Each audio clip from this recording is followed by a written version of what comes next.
Hey guys, just out the shower, and earlier today I had an urge to talk about something.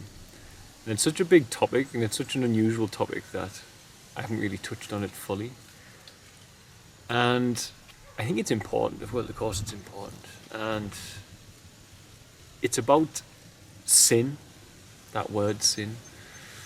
And it's also about forgiveness. Now, I've had a very profound and powerful experience here in the last few weeks, and I'll talk about that. But first of all, I want to get onto that word sin. Now, people know what sin is in the traditional Christian sense of things, but the origin of the word is that which would take you away from God, that which might take you away from your relationship with God, or from the very core of middle of yourself. I feel is where we find God more easily. So that which would take you away from the middle of yourself. So overindulging in alcohol, or overindulging in food, so your 5 sense pleasures are taken over, so you're not thinking about your relationship with God, etc. But also there are the other things, there's the sexual immorality and stuff like this, which is part of human nature, where sometimes humans are sexually promiscuous. It's kind of almost in our design in a way, but I discovered that changes with other behaviours changing. For instance, when I knocked alcohol on the head, that went away with me in a huge way, and I stayed effortlessly without a woman for a long time. It was pleasant for me to find my union with God by staying away from that side of my nature. Changing my diet as well, moving away from the heavy meat diets, reduced my animal want for that side of things. And when you're not thinking about that stuff all the time, because it comes to a point in some people's lives where they gear their life around those things, they're planning their life around the drugs, or around the sex, or around the nights out to try and find these things. And of course that takes you away from God, takes you away from the middle of yourself. Now, at the same time, there are things that we do that are wrong, but what is wrong and right is often about a judgment. And unfortunately, individual opinions and perceptions can differ, which is where we have an issue with what is a sin in that traditional sense and what is not. Now, of course, those with a moral compass know what is wrong and what is right, and it's easy to decipher and discern which it is. But one of the other problems we have is that there is always going to be the darker energy that's wanting to tempt you, and it will always be here, because this is part of the design of the reality that we live in. When God said, "Let there be light," what it doesn't say in the Bible is that somewhere in his subconscious, without any shadow of a doubt, he also knew that when he said, "Let there be light," he was saying, "Let there be shadow." Just the same as what humans do when we create things like electricity, etc., to create our own light, or when we go even further and people create means of controlling light and reality like a TV, etc. But if you go into an empty room and you flick on a switch, then you leave the room, then there will be no shadow, depending upon how the light source comes into the room. But if you've got a bulb flat on the wall with nothing behind it, there will be no shadow if there's nothing in the room. But when you say, "Let there be light," and you add in a person into that room, they will not be able to escape the fact that the light they switched on will cast a shadow somewhere. And so it is within reality, the reality God created, that when he said, "Let there be light," he had to say, "Let there be shadows." And it's within the shadow, within the depths of the shadow where the light can't reach, that this other energy is almost bubbling and molding itself and finding a way to try and best the light. But you always need to remember that shadow and the energy which lives within shadow, which tries to get us to fall into temptation, the lowest part of ourselves, the lower self, the lower part of our human consciousness, is only a lack of light. It is only the fact that something is blocking the light, or it's the fact that it's a lack of light. So it can't win, but it can certainly take you for a big ride. And this is one of the problems we have with persons over and all over the planet now. It's a huge problem. People overindulging because they haven't mastered their body. And in not mastering their body, the way I've experienced life, there are subtle energies that will tempt you and lead you astray. Now, a traditional Christian would call it Satan. Here they would call it sometimes they call it demon, a dark demon. But I mean, this is all about language, and you can look at it where it's just addiction, it's just temptation, going with the crowd, peer pressure. You can go with whatever type and age of language you want to go with, you can use to describe it. But we all know temptation exists, and we all know people dive into these things. So of course, when God said, "Let there be light," he had no choice but to cast shadows. He had no choice but to create dark, because dark is the lack of light. He has no option. Now you might say, why would he create it that way? But this is the reality we live in, and to experience the reality we live in, to experience love, you must experience the opposite. To know love, you must have known what it's like to not know love. Otherwise you'll just exist on a flat plane of constantness, and you wouldn't have gratitude for what you're feeling or the love you're feeling, because you wouldn't know it's important. Without the polarity, it would have no meaning. It would just be constant.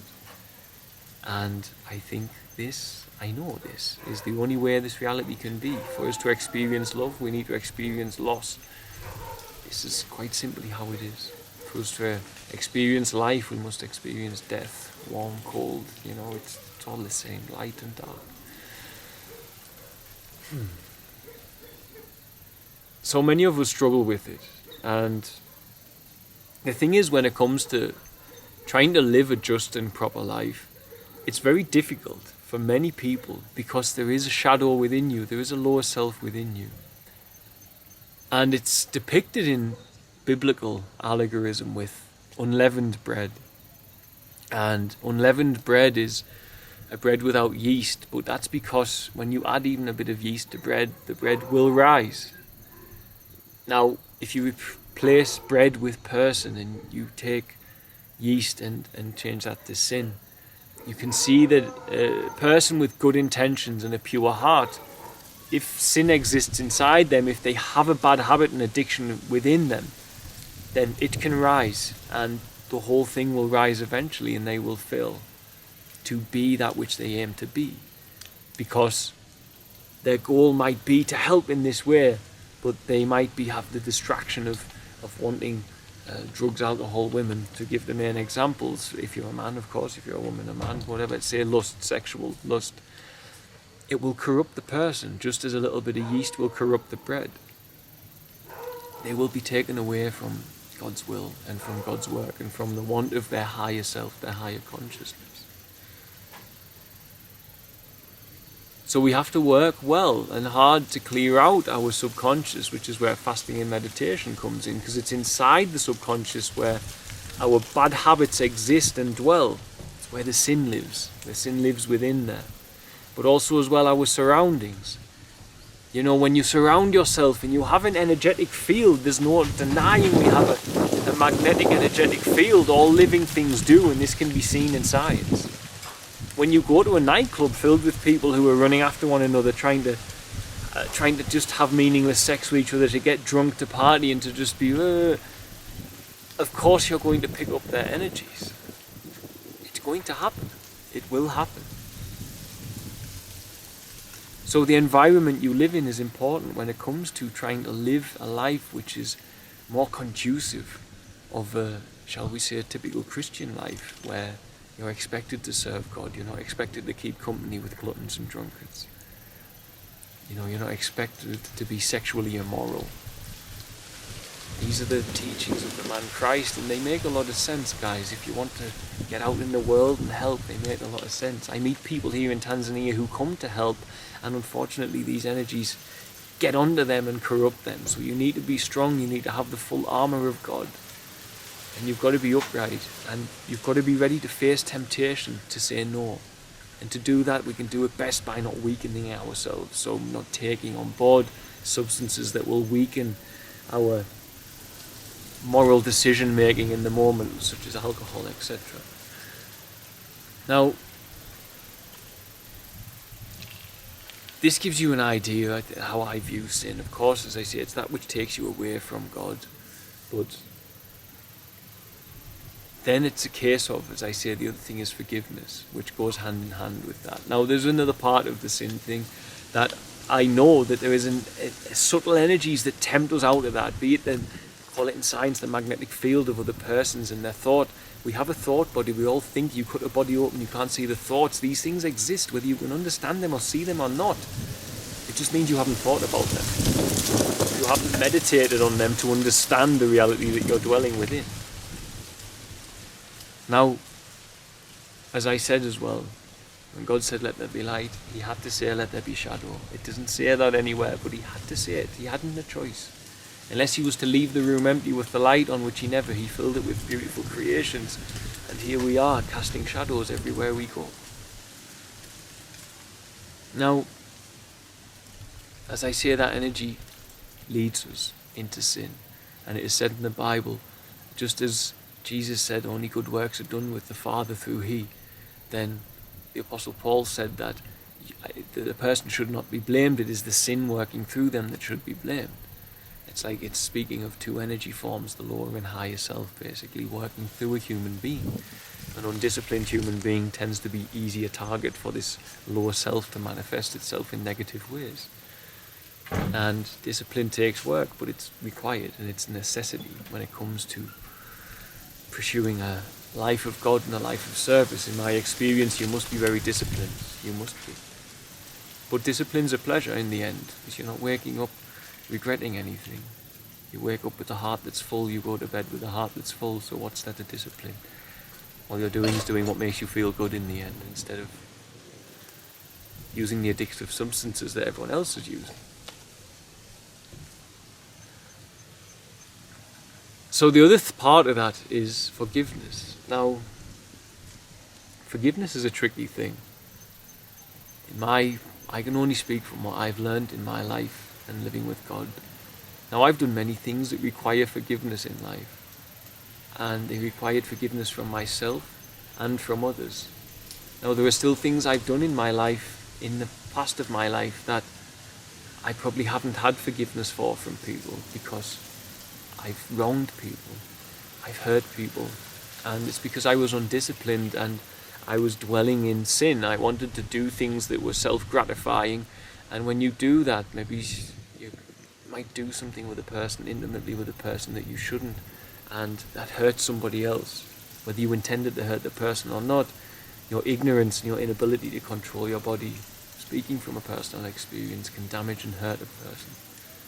And this is somewhere I've been in life, and this is why I try my best to be as disciplined as I can be, for the fact of the boys around me, the street children around me that we look after.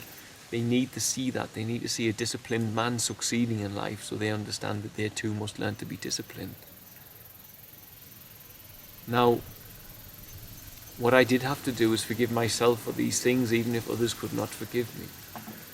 Now, forgiveness always starts at home. You must forgive yourself. And those close to you is a good way to start practicing forgiveness. Those close to you that have wronged you or hurt you, and you hold any grudge against them, forgiving them is important. Because this is where you start having the ability to forgive others. And the thing is, when you have the ability to forgive others, you then have the ability to love others. And when you have the ability to love others, you really have the ability to serve God. Because God is all loving and all forgiving. And when you serve God, he will give you people that are difficult to forgive and difficult to love. He will expect you to love the unlovable. As it is said by Jesus, what is the point in loving only your family? There's no need in that. What you need to do is love the stranger. You need to love the taxman, as he would put it as well. Now, recently here, I've had to deal with something very powerful, which has tested my ability to love and forgive. Now, we have a child in our care, and she is mentally impaired and physically impaired. And this child, after she came to live with us and we've spoken with people who know her, tracking down the family and talking to her herself, we discovered that she fell pregnant. Now, this can't have been consensual sex where she got pregnant. It's to all intents and purposes rape, because she's not mentally capable of agreeing to such a thing, and whoever did this to her, unless they too are mentally impaired, then did this consciously knowing that they were taking advantage of this girl. Subsequently, she was pregnant, and in Tanzania, when a disabled girl is pregnant with learning difficulties, it's up to the family. So she only had a grandmother, and around about 3 months ago now, she gave birth to this baby, and her grandmother took ill and ended up in hospital. So she no longer had someone to care for her. She was alone. A disabled child who has the mind of a child, supposedly meant to be caring for a baby, a newborn baby by herself. And after 8 weeks of doing this child who was in our care, she took this baby of 8 weeks and she threw this baby into a river. And we presume the baby has died, because unless somebody pulled the baby out of the river, which there's no reports of, then, I mean, it could happen here that someone found this child and pulled it out of the river and no one reported it. It could happen. The systems are not so great that you would hear about it.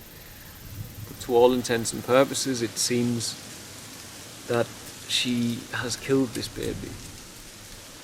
Now, this is powerful, and it rattled us to our core. And it's hard when you see a person, for all they are mentally impaired, and you come to them and you see their face. Once you know that they've done this, it's very difficult to not have the image and the imagination run wild, as some of you will have now, of what a 2-month-old baby felt like being tossed into a river. I mean, we can only pray that if the child did pass away that day, that God was around for all not to stop the one gift that we all have, free will, but to allow that child to pass quickly and not in too much fear or pain, you know. But now when I look at this child, I see this. I imagine this naturally, what she did. What was it like, this girl throwing this baby into a river? And it's hard. You feel the love in yourself testing, because this person now costs me a lot of energy, caring for them, talking to them, looking after them. You know, we have to watch her more closely. We have to now try and find her school, so she's a big part of our life. But she killed a newborn baby, which is almost, in human eyes, an unforgivable act. If a normal person did it, you would say it's nearly an unforgivable act. But who am I to judge a girl who is mentally impaired? I mean, I don't know what thought process she was going through when this happened. You know, it might have just been a case of, let me get rid of this thing that's frustrating me. Now, I talk about this story because I've had to bear that with me the last few weeks, and it's been hard for me. And I've had to do, for all I didn't know this baby or see this happening, I've had to forgive this human being, this child, who now calls me Baba, for doing this, because she did not know what she was doing. As Jesus said, "Forgive them, Father, for they know not what they do." She must be forgiven, for she knew what she was doing. But as a human being, it's hard because you know that she did this. And it seems heartless and cruel and callous and mindless. But heartless, this child is not. I see her, she's very loving. Mindless, sometimes she is. But you see, if you can't forgive yourself, how would you forgive another who does something terrible? In which case, how can you do God's work? If God forgives all and you work for God, you must too forgive all. To Judy. And sometimes things are not so clear cut when it comes to sin on that front either.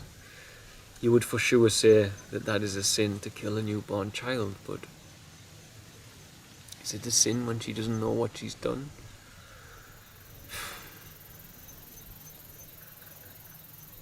I think nobody has the answer for that except God himself. But it's not something that she should be punished for, because she doesn't particularly know that what she did was wrong. We've tried to teach her, but what can you do when someone is some parts of the day not there, mentally speaking? So I've had to forgive this child in our care. I have had to move forward and forget that I know what she's done, because if I turn her away from our care, within a matter of weeks she'll be pregnant again, because that's just the nature of life in Tanzania. Because unfortunately there are many undisciplined men who do not follow the word of God. They get drunk, they lose control to their lower selves, and they dwell in sin. And they too must be offered forgiveness, of course, but until men and women learn to be disciplined and not behave like immature animals all around the planet, then those of us who work for God must learn to forgive. And those of us who work for God must learn to identify sin and its boundaries. And we must learn to identify that which is important. So these are my thoughts on sin. Sin is that which takes you away from God. Sin is not these things that these liberal Christians preach in their ignorance and their stupidity, such as saying homosexuality is sin when Jesus said some people are born homosexual. So, as I've said in my other video, these are not things I'm interested in. These are not sins. This is your ignorance and your stupidity. If you go home and swig beer whilst proclaiming these things, then you just tarnish yourself with the same brush. Because he said, don't keep company with gluttons and drunkards. The reason being drunk and gluttonous takes you away from the middle of yourself and away from God. This is the origin of the word sin. No matter what modern society has concocted it to mean, this is what it is. But then there are other things that are clearly in the modern sense of sin, such as killing, for example, murder, if you could call it murder. And these things must be forgiven. And unless you learn how to forgive yourself, you will not be able to love the people that God needs to be loved on this planet. Because as I say, how many more children and how much more shadow would this child's life cast upon the planet if she is not cared for by us and we turn her away now? She would be pregnant again and she would repeat what she did. And another horrible story enters human consciousness. Because nobody would love her and forgive her and teach her and do their best to teach her that what she did was wrong.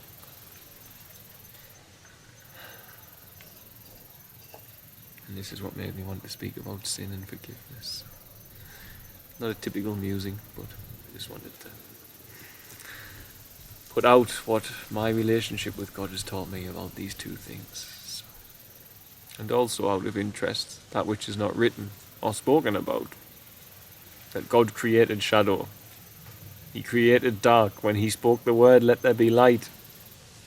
In the back of his mind, he must have put his head in his hands and said, and here comes shadow. So, you know it yourself. You switch on a light in a room and stand in there, you create a shadow. And so it is. You create love. You create a lack of it in other places too.